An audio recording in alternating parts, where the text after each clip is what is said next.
That probably sounds awful. So if you thought my last video was unstructured, buckle up.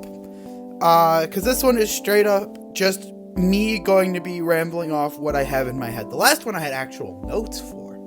Okay, so before I start this, I want to give a prerequisite. This is not going to be a video analyzing petscop as a whole series. That would take multiple hours, and I would hope that this video isn't multiple hours. Only you will know that. But a lot of what I'm going to say will kind of be with the context of the way Nexpo analyzed the series. So I would highly recommend watching his two videos. They're about 4 hours long in total, which is, it's a lot, 4 or 5 hours, but it's worth it. It goes very in-depth, and it explains a very good overarching story that I think makes a lot of this make sense. And some of the things I might say may kind of come from Nexpo's video, but a lot of what I'm saying here are going to be things that are kind of subjects that he didn't kind of touch on as much, that I feel like I enjoy the idea of touching on. So let's just go into it.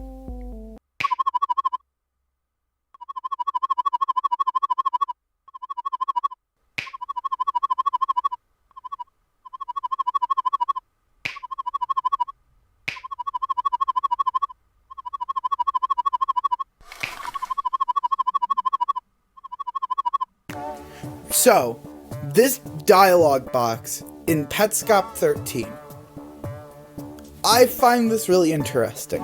I think for a few reasons. One, there was a purpose to leaving this behind, because the growing organism, the feedback from inputs, all of that would have kind of spoiled the rest of the story if it was actually there in Petscop 1. There was a purpose that Ronith was not able to be captured, and it was to stop Paul from getting this dialogue box in Petscop 1. And I think that serves a very important purpose, because it less so teases what's in the future, and more so gives clarity on the weirdness we've seen already. And I really love that. So the idea of it being a growing organism, this game, makes way more sense when you look at specific details of the game. We see the texture editor, the nifty editor. I mean, we see some features of the game that seem to just be there just for the purposes of keeping people in the game. Like the player 2 to talk system and the Needles piano system. And it seems as if almost those systems have been developed further after Rainer stopped touching the game.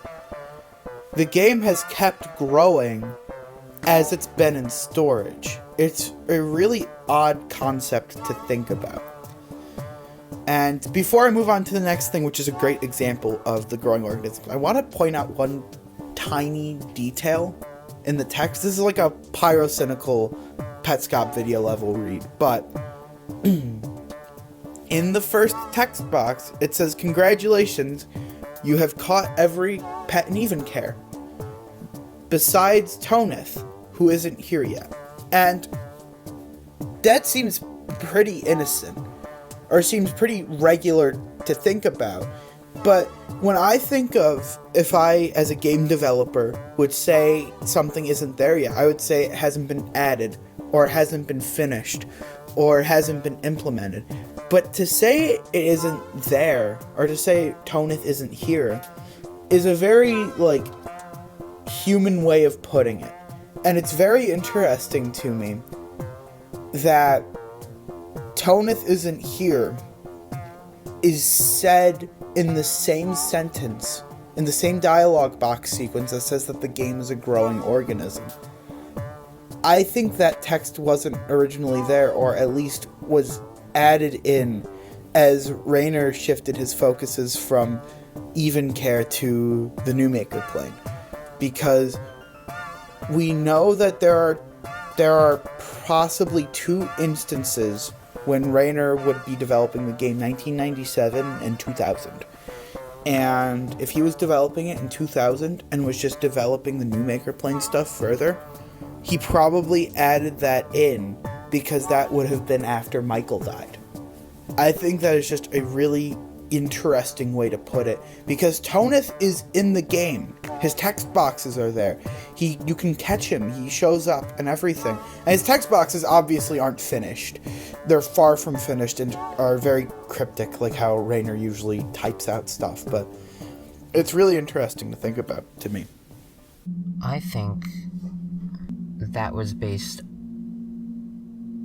off of a conversation that I had last year on my birthday. So, our next thing here is kind of an expansion of the growing organism. And it's the conversation between Care and her mother. And this is probably one of the heaviest moments of the series for me. As seeing this sequence, because Paul has been baffled by a lot of things in this game, like the flower pot, and he's been surprised by various other things. But we've never seen him, like, genuinely speechless for what seems like minutes. And it's just fascinating to me, kind of what's brought up in the dialogue, where it's this dialogue that happened after he started playing the game. It's not like, it's almost like the game attached itself to Paul and was listening in. Because I would be surprised that there isn't anything about Care between like 2000 and 2017, and I'll get into that, of course.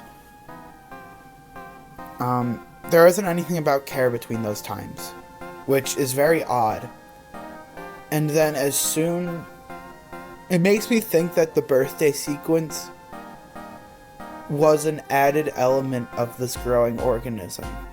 Because you think about it, that sequence was only accessed by exploiting the way generations work and the way the demo systems work.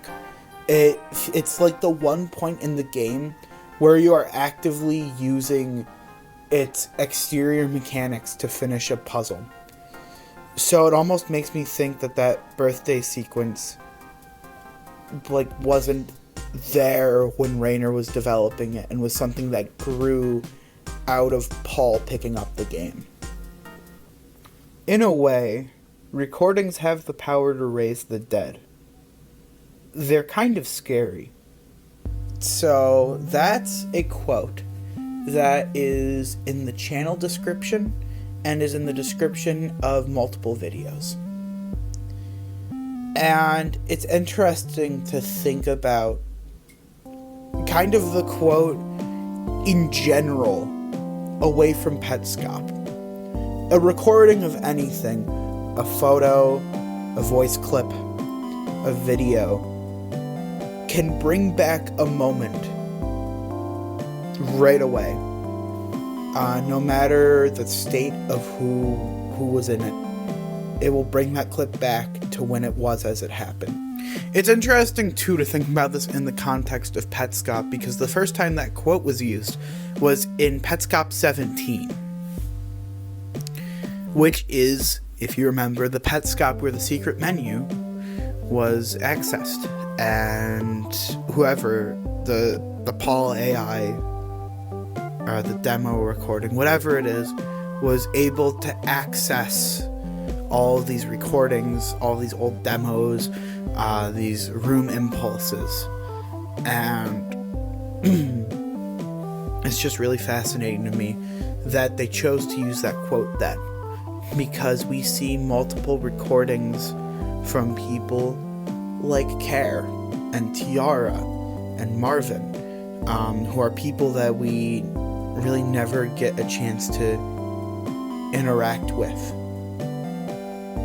in the series as a person. We only get to see the viewpoint of one person, and that's Paul. And I think, too, the interesting thing is that in petscop 22, this description is still used. And in petscop 22, that's old footage from Paul. And I think I've seen in the comments a lot of people's thoughts on this episode, and they seem very misguided. Obviously, the Nexpo video made it very clear that this is not new footage. This is previous footage that Paul played, because he has the key. So it's before he went to the house. And another interesting part of this footage is that it still has audio. And many people think that it's because the console figured out how to record audio, or the game figured out how to record audio. But I don't really buy into that. You think about this.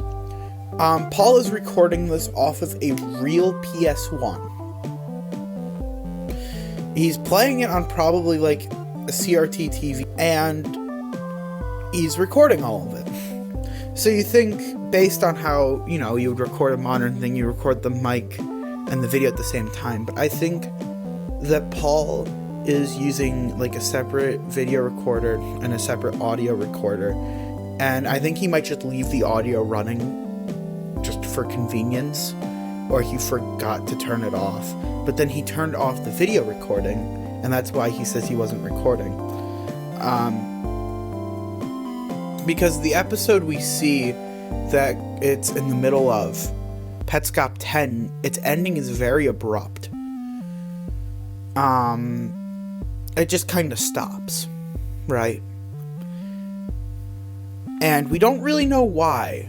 And I think it's because Paul must have just ended the video recording, because he mentioned too in an earlier episode how he was kind of annoyed about having to go through so much footage to see something. So he might like turn on and off the recording just to save time when going back in post.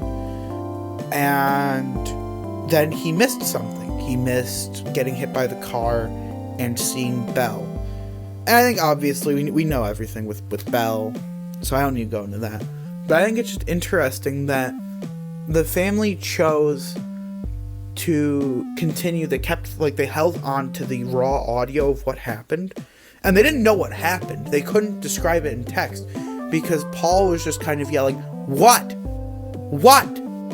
What?" Oh no. I hate you. I hate you, phone mount. I hate you.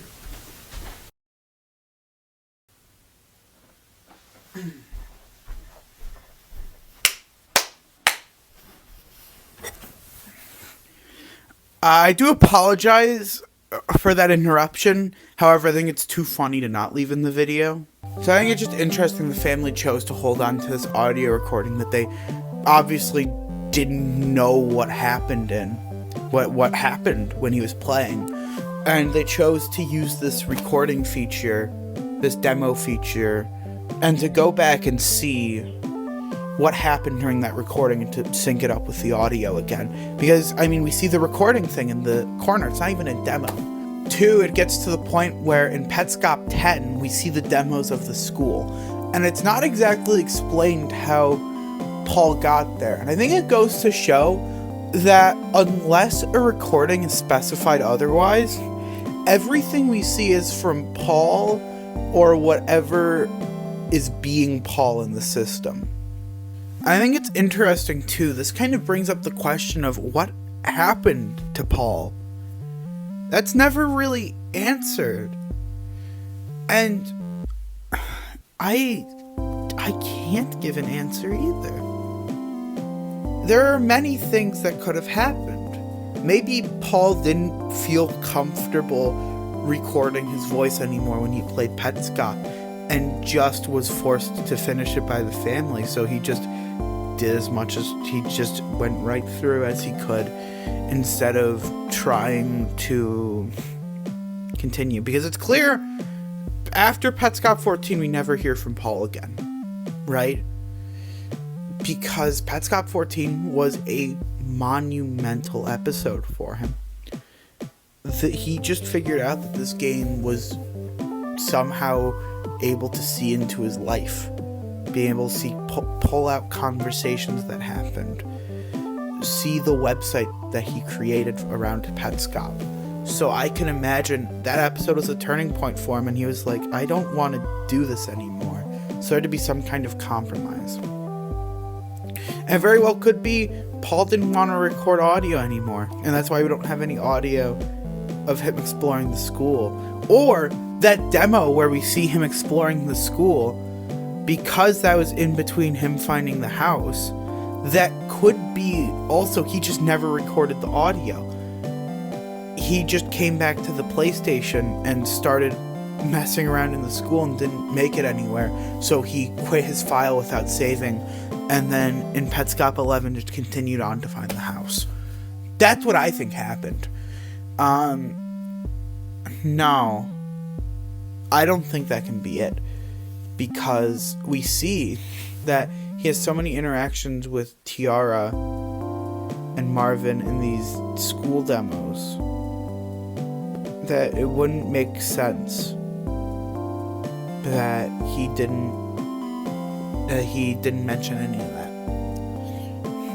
I think maybe this is where we see the AI Paul that the game has created take over, because this AI Paul knows how to use the player 2 to talk system, and when we see Paul, he never even mentions that. And Paul would be one to be like, yeah, so there's some weird way to talk in this game. Paul would 100% comment on that. He's someone who is picking apart every detail in this game, and that just makes sense. So I think that the AI Paul played that school demo, and the family saw that, and then real Paul went back to play, that AI Paul went to sleep. And then after real Paul was like, hey, I don't want to do this anymore, this is really freaking me out, and the family was like, okay. And they left the PlayStation on for way too long, and it woke up the AI Paul. And then he came into control to finish the game. It's just very odd to me, because it's just so weird how it works, and the mechanics aren't really ever explained. And I mean, as a game, Petscop is just very odd. It's very odd. Even like looking past like all the weird story stuff, just like as a game to play, it is really odd. Like you, if you're a fan of Petscop, play Giftscop. Giftscop is an incredible Petscop recreation, and it covers basically everything. Like, I mean basically everything. Like, there are a couple of things I can think of that aren't present in Giftscop. But besides those, like, 3 or 4 things, basically everything else is there. And it's wild. It's genuinely wild. And, you know, a lot of the things are very odd to play through. Like, for instance, you walk for 25 minutes straight to get to the school. Or you can get hit by a car and do that same driving thing that Paul did, but that takes an hour. So there are many moments like that where there's just so much walking or waiting. And I don't blame the devs of the game, because that's just how Petscop is. That's the point of it, is that it's just like this really tedious game, but just interesting to see it as an actual game.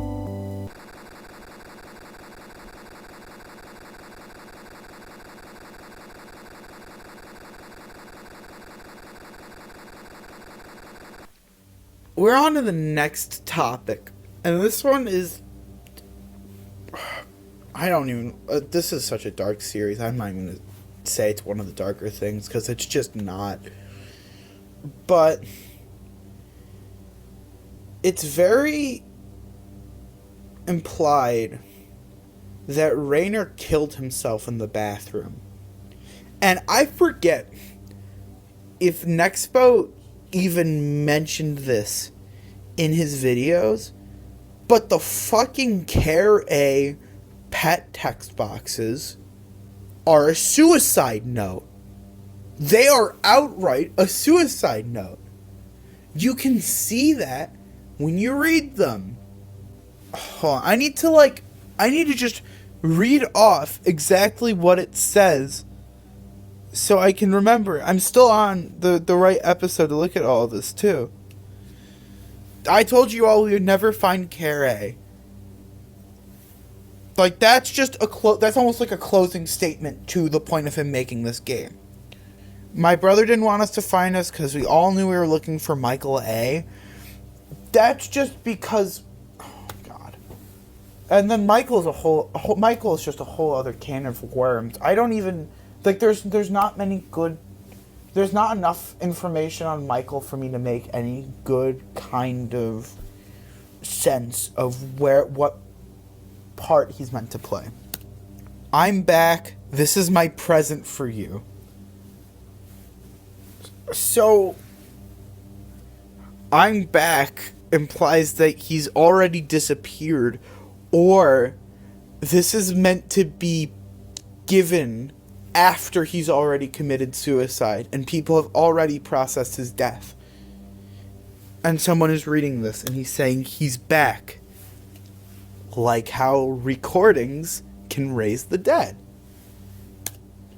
I started it in 1996 for Marvin. So now he's giving his thought process of creating this game. And he outright states the reason he created this game. He created it for Marvin. He created it to expose the secret of Marvin. Of what happened to this girl at the windmill. Of what happened to Care. That's why he's creating this game. All of that even Care stuff, that was a ruse to get enough data to be able to work in the new Maker plane. And if you think it's worth any effort, save the other two versions of Care. And it's just like... And it just insinuates that Rainer isn't doing anything else with this game. Those other... the Caribbean, Care, and LM, those are your other goals. And then, of course, we have the famous ending line. Fuck you all, and fuck me as well. Merry Christmas, check your bathroom now.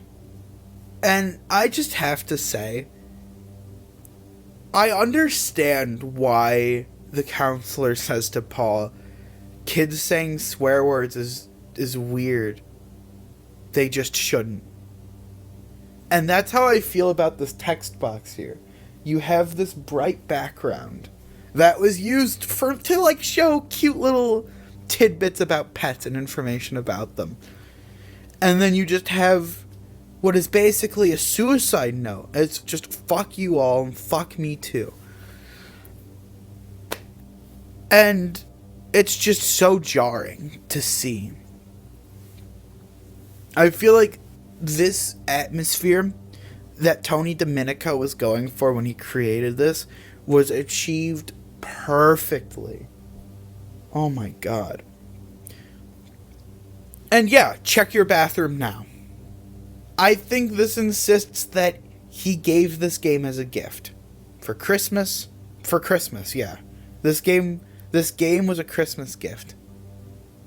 And after he gave it to the family, he killed himself.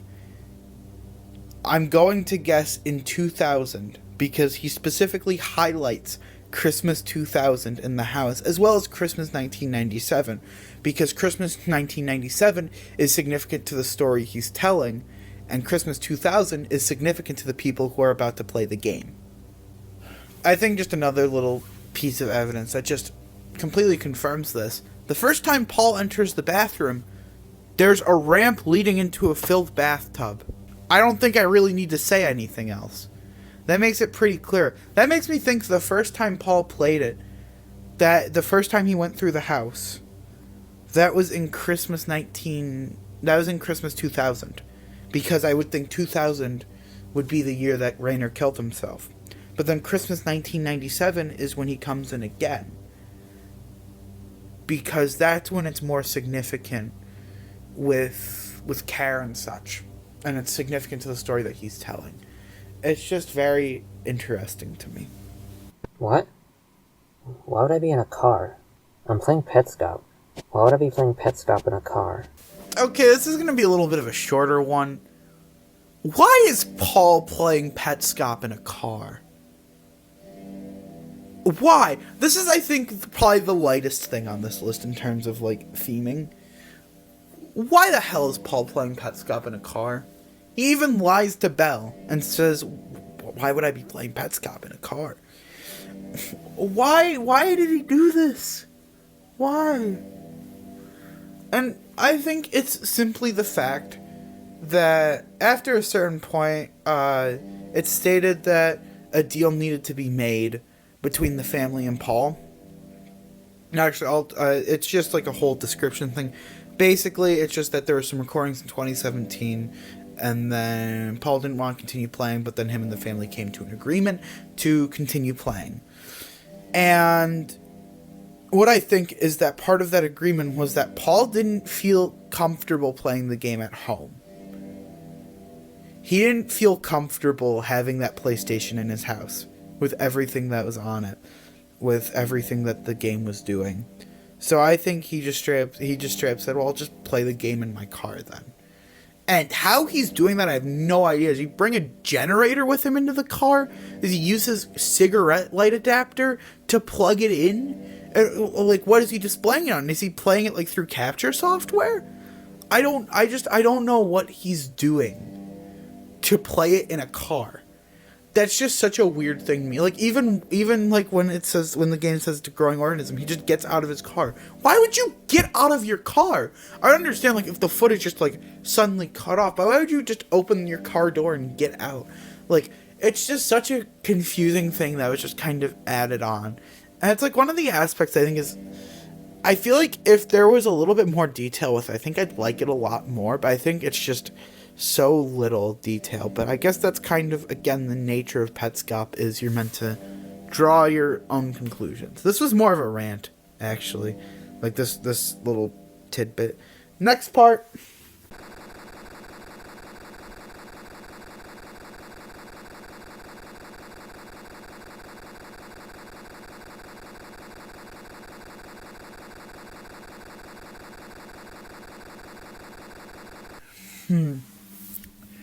Okay, so the next two things I have kind of meld together into one. I wanted to talk about one first, but then the second one I had the idea for, and I realized how kind of closely they related. In Rayner's suicide note, he says, I told you all we would never find Kara. When Kara goes missing, she goes missing forever. And I think that is just such an effective line to sum up the whole idea of the series.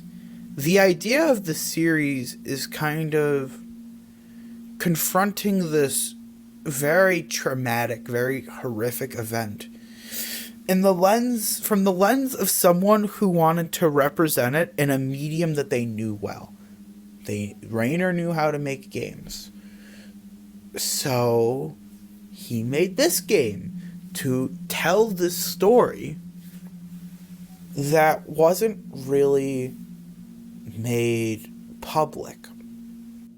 And this line kind of brings up the fact that Rayner thought that when they found Care, or he knew that when they found Care, that she wouldn't be the same person that she was before.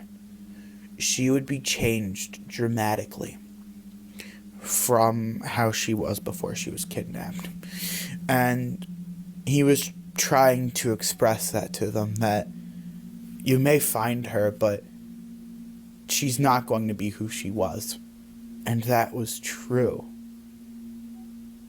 I think another media where I can think of an example of that is Us, where literally, after this traumatic event, the person who experienced it was literally not the same person.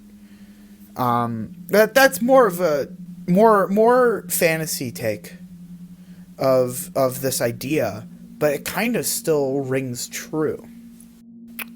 I think now is kind of a big part. I do agree there's a resemblance.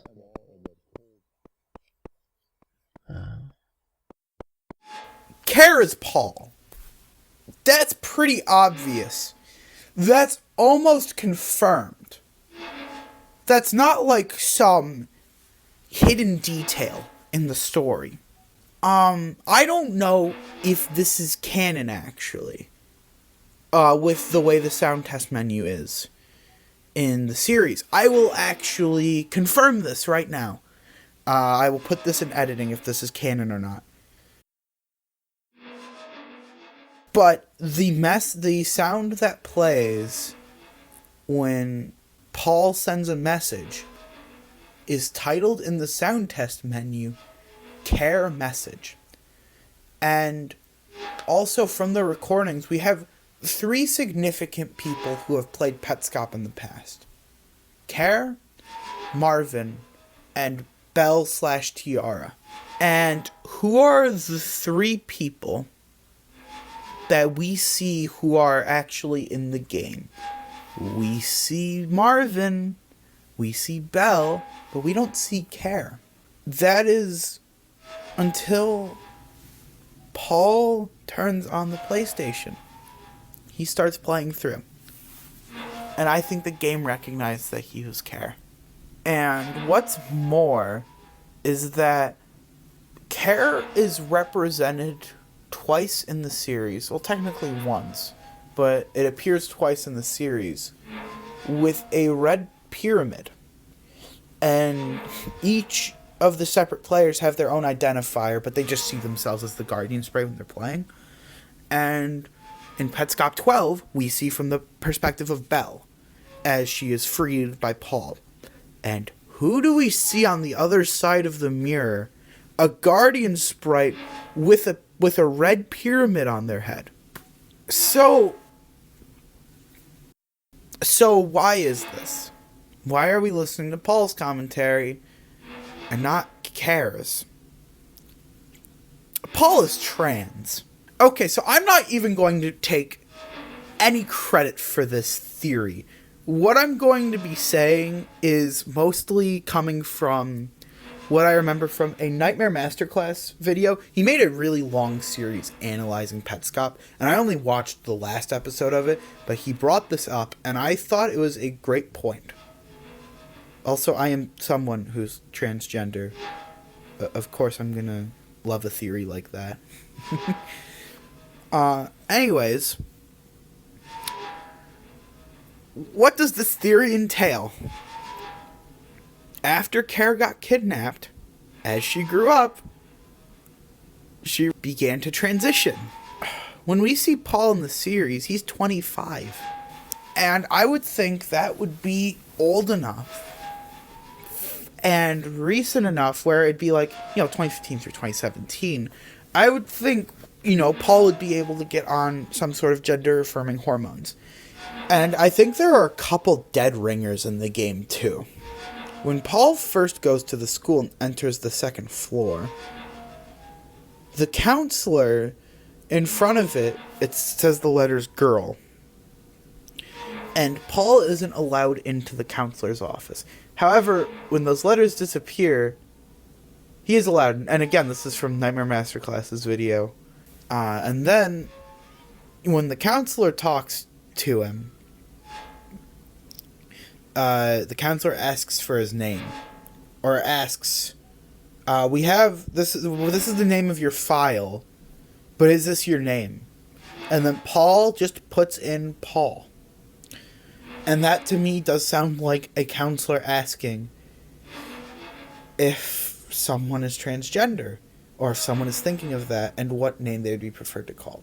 And now, it's time for my kind of thoughts on this. I really agree with this theory a lot. And I think it adds quite a lot to the story and to the layering of the themes.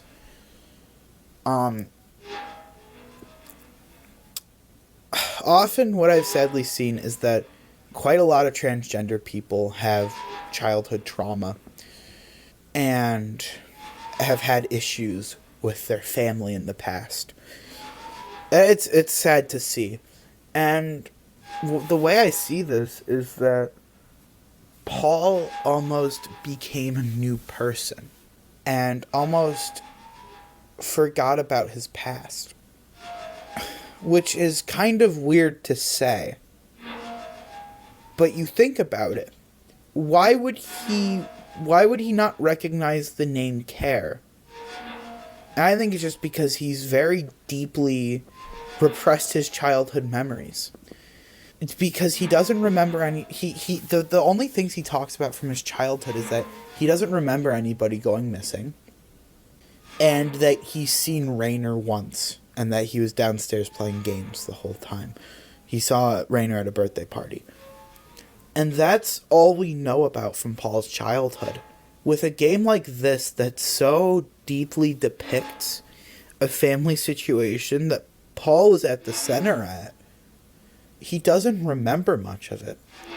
And I think kind of the theme of this series is confronting trauma and your own issues and learning to accept it.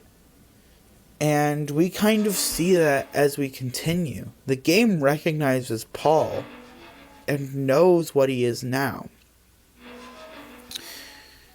And chooses to create new sequences for him that reflect what he's going through. Again, from the Nightmare Masterclass video, he mentions that the mom says to Care, "Hey, you're not lost. Come back home." Or it's something along those lines. And that sounds like something that a parent who is not accepting of their transgender kid would say. And I'm sorry I kind of took a lot of this from Nightmare Masterclass, but that's a video that I would also very much recommend about petscop. It very much is in a similar vein to this kind of video, where it's more analyzing individual aspects and trying to piece together a whole story. And it's possible that a lot more things I've been saying have been indirectly influenced by that video, but it is an incredible video and I would recommend supporting it. I'd recommend watching his whole series. I haven't, but I'm sure it's filled with as good stuff as that.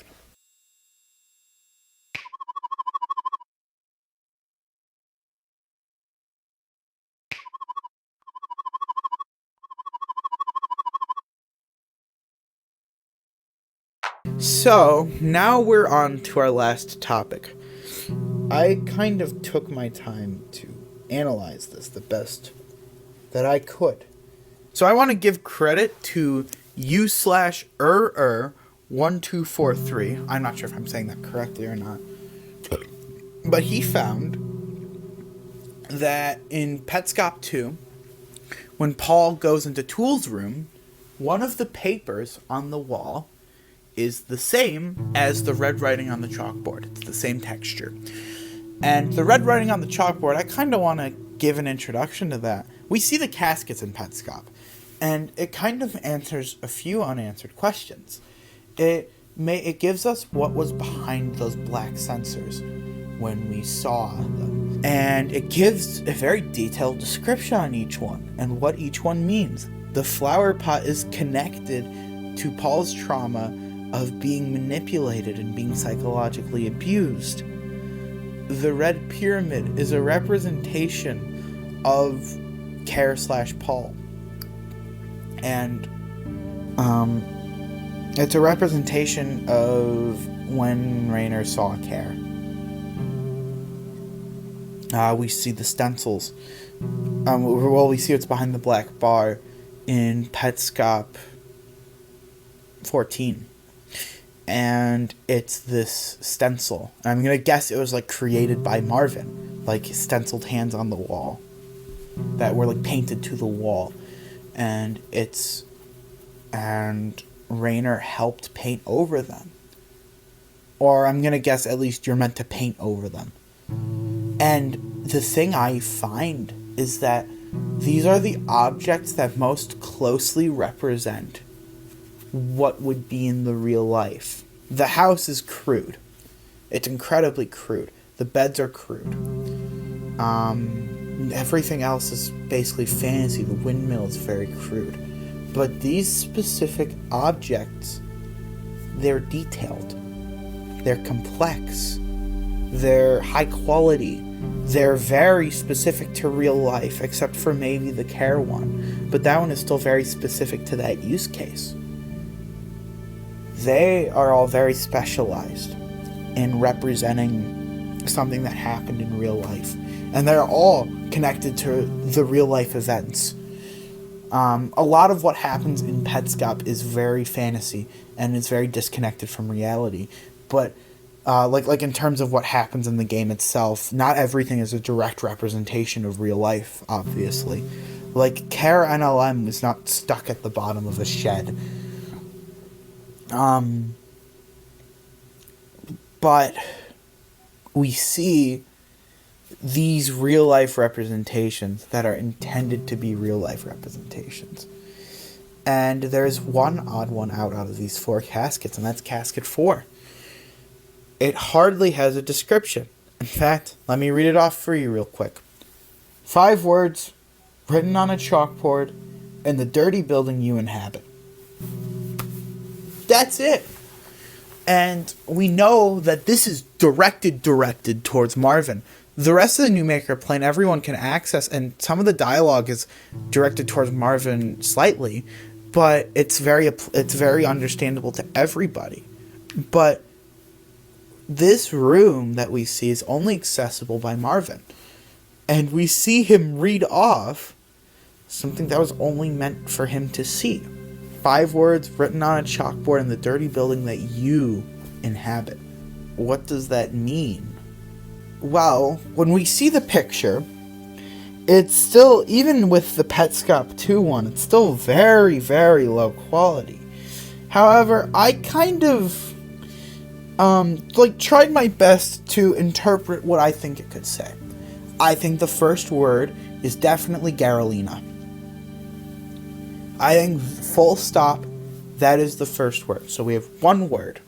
And the second word, which is right below it, it's very short. It looks like it is a single word. So I think it's was. I think that's clearly a W in the first spot. I think there's a way you can fit an A and an S in the second bundle of pixels. And the third line is very up to interpretation, but the front looks like an M to me. And the end of the... so I grouped this into kind of 3 words here. And I'll show you how I group them here. I'm going to make graphics for all of this, by the way. And the way I see it, the first word is made, the second word is by, and the third word is me. I think this spells out Garalina was made by me. And what significance does this hold? I think this is the point where Rainer admitted to Marvin what the true intention of Petscop was. Garalina's not a real company. Rainer made Petscop all by himself. And Rainer was using the school to develop Petscop in. So, how does he explain to Marvin what he's developing Petscop for and what he's doing? I think he created Garalina as a fake name to tell Marvin a video game company that he was working for. And when Rainer finally got Marvin to play Petscop the way he wanted him to, and finally got him to be on the New Maker plane, what did he write? Or what did he say to him? Garalina was made by me. One other thing that kind of gives foundation to the fact that this is Rainer telling us this is that there's only one other time we see Rainer directly speak to the player outside of text boxes. And that's with Tool. in writing, in red, those just match up perfectly. So that very well could be a stretch, but there's really no other interpretation of Casket 4 I've even seen. So that's it. I'm sorry this was really unstructured. I just kind of had a lot of ideas, and I wanted to get them out. I hope you all enjoyed this. I got a good amount of new people who are here and enjoying my videos, and I hope people still enjoy that. I like this shift into video essay content, even as I'm kind of stumbling my way through it. I really love this. I really love making these kinds of videos because they feel a lot more personal to make, and they feel a lot more fun. I can just kind of rant about things that are on my mind. Like, I get to make a 40-minute long video about a game I like, or I get to make a video kind of saying some thoughts I had about something that I've only seen praise for. And now I get to kind of rant about my latest hyperfixation and the thoughts that have been spiraling in my head about it. So, that's it. And also the music I've been using is definitely from the petscop OST.